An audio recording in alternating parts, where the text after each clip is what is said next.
Kumusta kabayan? Alamin natin ang mga hakbang na ipinatutupad sa mga dumarating sa Pilipinas galing sa ibang bansa nitong panahon ng pandemya.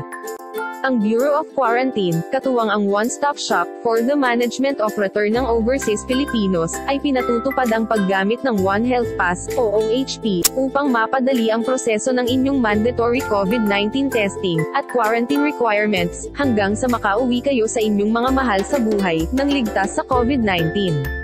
Kakailanganin ng lahat ng pasahero na papuntang Pilipinas na magrehistro sa One Registration Platform ng One-Stop Shop, ilang araw bago dumating sa Pilipinas.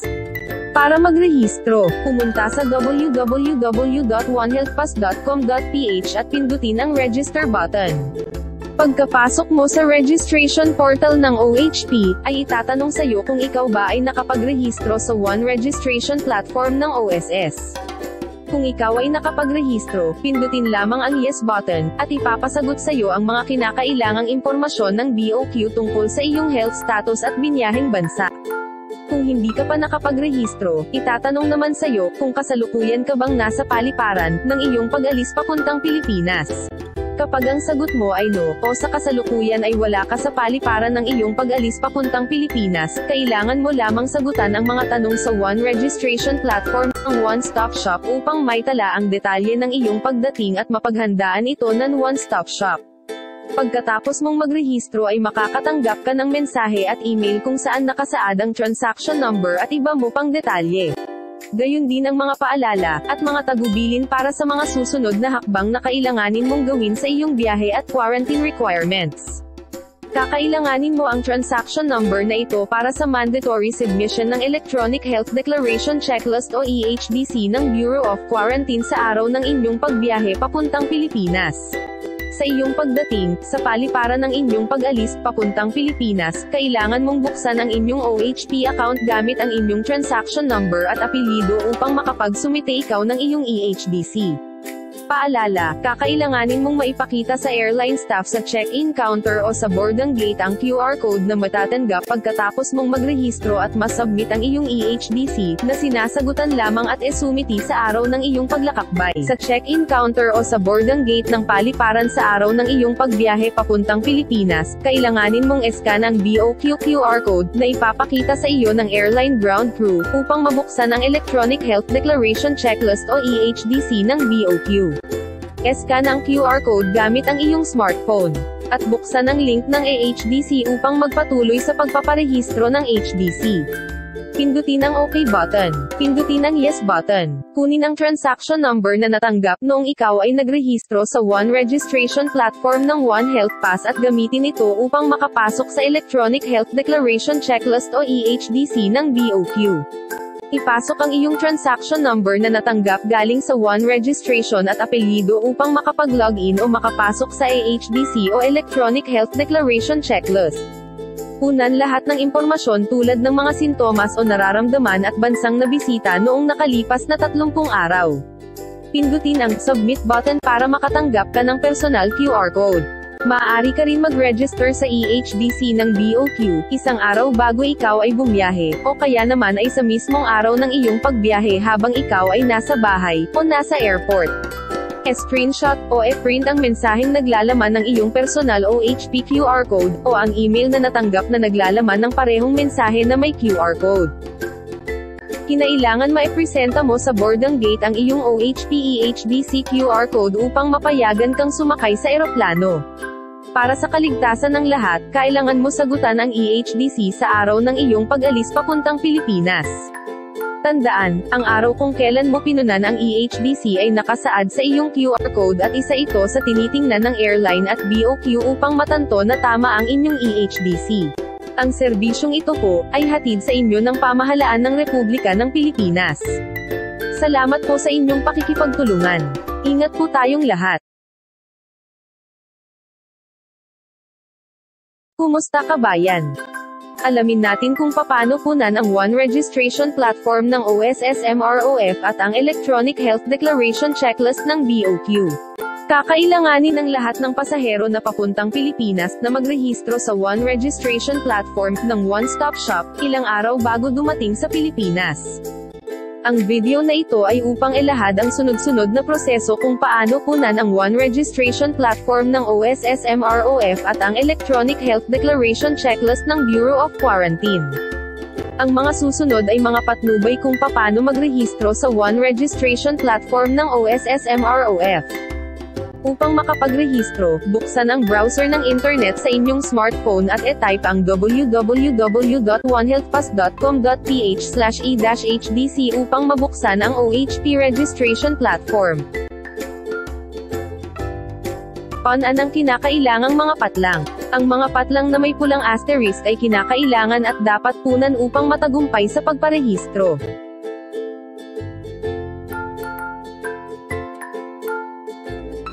Maaari mong direktang may type ang petsa bilang buwan, araw, at taon. O kaya pindutin ang button ng kalendaryo at i-edit ang taon, mag-scroll para sa buwan at pagkatapos ay pindutin ang naaangkop na petsa. Patuloy na punan ang iba pang kinakailangan na impormasyon. Mangyaring tiyakin na ang impormasyong isinumite ay totoo at tama para hindi ka na maabala pagdating ng panahon. Para naman sa numero ng telepono o cellphone, mangyaring gumamit ng isang numero sa Pilipinas upang matiyak na makontak ka namin kung kinakailangan.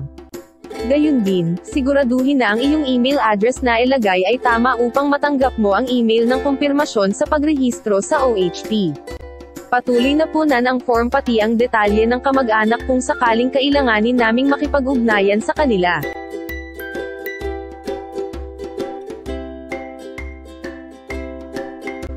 Tandaan, dapat mong ilagay ng tama ang iyong permanenteng address upang maiwasan ang abala kapag umuwi ka sa iyong lalawigan o tahanan. Kung ang address ng iyong uuwiang bahay pagkatapos ng quarantine ay pareho sa permanenteng address, lagyan ng check ang kaukulang kahon. Kung hindi, dapat mong ilagay ang iyong patutunguhan kung saan ka uuwi pagkatapos ng iyong quarantine period. Tandaan, ang address na ito ay gagamitin para sa iyong quarantine certificate. Punan ang nalalabing bahagi ng mga katanungan tulad ng bakuna kontra COVID-19 at mga detalye sa paglalakbay.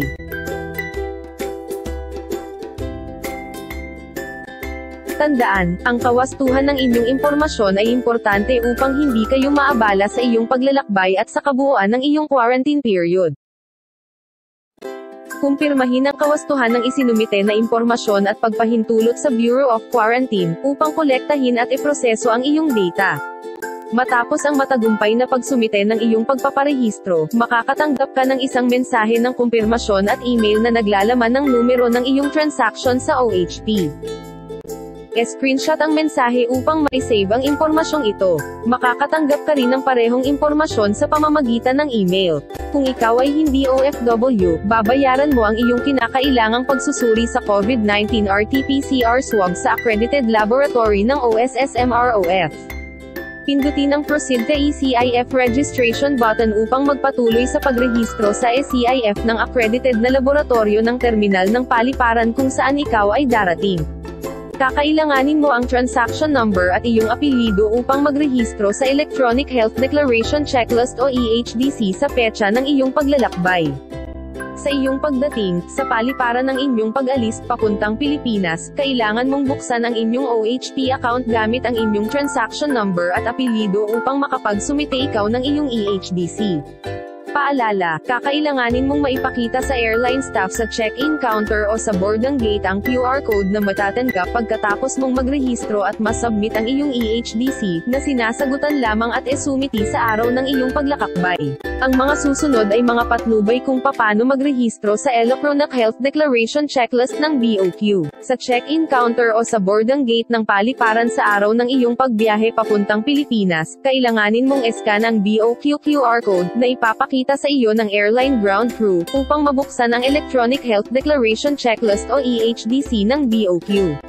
I-scan ang QR code gamit ang iyong smartphone at buksan ang link ng EHDC upang magpatuloy sa pagpaparehistro ng HDC. Pindutin ang OK button. Pindutin ang Yes button. Kunin ang transaction number na natanggap noong ikaw ay nagrehistro sa One Registration Platform ng One Health Pass at gamitin ito upang makapasok sa Electronic Health Declaration Checklist o EHDC ng BOQ. Kung nagkamali sa pagpasok ng detalye ay hindi mo mabubuksan ang iyong EHDC. Pindutin lamang ang refresh o back button at ilagay muli ang tamang detalye.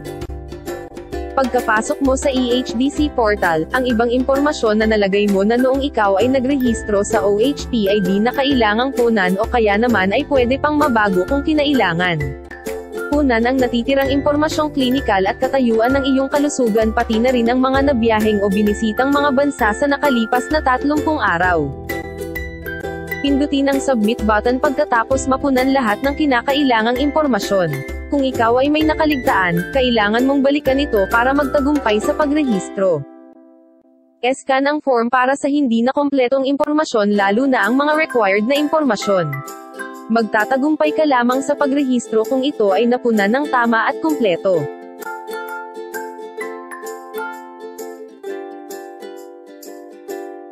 Pindutin ang submit button. Pagkatapos magtagumpay sa pagsumite, makakatanggap ka ng mensahe at email na naglalaman ng iyong personal na QR code. Ito ang iyong kailangang mapakita sa airline crew, upang mapayagang makasampa sa eroplano pauwing Pilipinas. I-screenshot ang personal na QR code para siguradong mapakita mo ito sa boarding gate.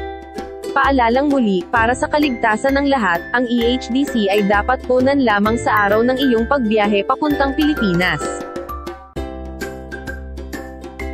Kinailangan maipresenta mo sa boarding gate ang iyong OHP EHDC QR code upang mapayagan kang sumakay sa eroplano.